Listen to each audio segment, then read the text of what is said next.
Okay, week 10, Texans versus the Bengals. Cincinnati is favored by 7, and I'm going to take the Texans. Quite frankly, I think this is probably going to be one of the funnest games to watch this weekend. The model is having it at exactly even.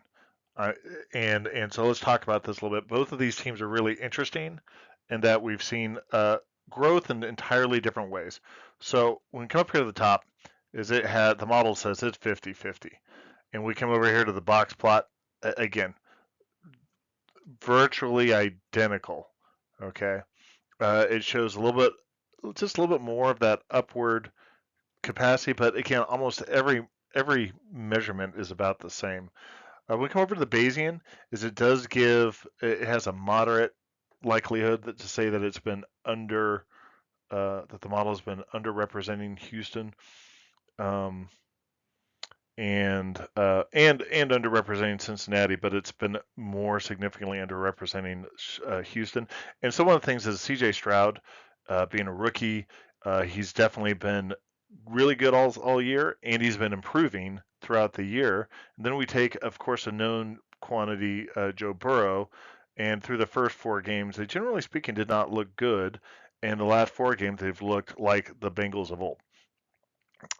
So both teams have improved a lot for various reasons. And so that's now we kind of get to see, hey, how good is Houston? And so when we come over here to some of the rankings, we can see that we've got some definite positive numbers here. And again, those ratings are based upon uh, uh, yards per play, and that's how a big part of how this model is trying to do the distribution and the modeling on a play-by-play basis. And so that's why that's important for that perspective.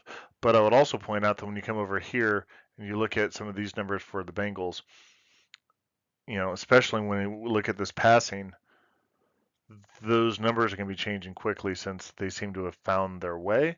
But that notwithstanding, a 7-point spread with two teams that, quite frankly, are pretty good, and there's probably some institutional bias, which is the whole reason why I started this program to begin with, which is people are going to look at a team with Joe Burrow that's been really good for the last few years and look at a team, an organization like the Texans that have managed to get almost everything wrong and just go, yeah, it's Bengals are rolling, so it's going to be them. But the numbers are saying, no, it's going to be closer than that. And so with that, I think it's going to be a closer game. It's going to be fun to watch. Let's look at the performance numbers. So some of the things that kind of jump out at you here is it is definitely showing that the Bengals are going to be able to throw the ball, uh, and that's a head-to-head matchup. You have what actually is a good Bengals team, passing team going against a poor Texans pass defense. So that's why that shows up there. But then we're also seeing some of this ability for the Texans to be able to run the football and still have a very effective passing game. So let's come over here to the right to some of the performance numbers here. Both teams look like they're protecting the quarterback pretty well. Got a little bit more of the sacks up here at the top. Some of that's probably got to do with C.J. Stroud being a rookie, not quite having some of that sense for the speed of the game at the pro level. Uh, both of the quarterbacks are controlling the ball pretty well, not a whole lot of interceptions. And then both teams are doing a good job with not fumbling balls. So that should be a good, clean, fundamental game. What I would point out is Houston, they've got some explosiveness. They are going deep, whereas the numbers are lagging over here for Cincinnati. But certainly in the last few games, they're definitely showing up. So either way, it should be a really fun game. If you found this show helpful and fun, like and subscribe. And if you got any questions, drop me a line. Thank you.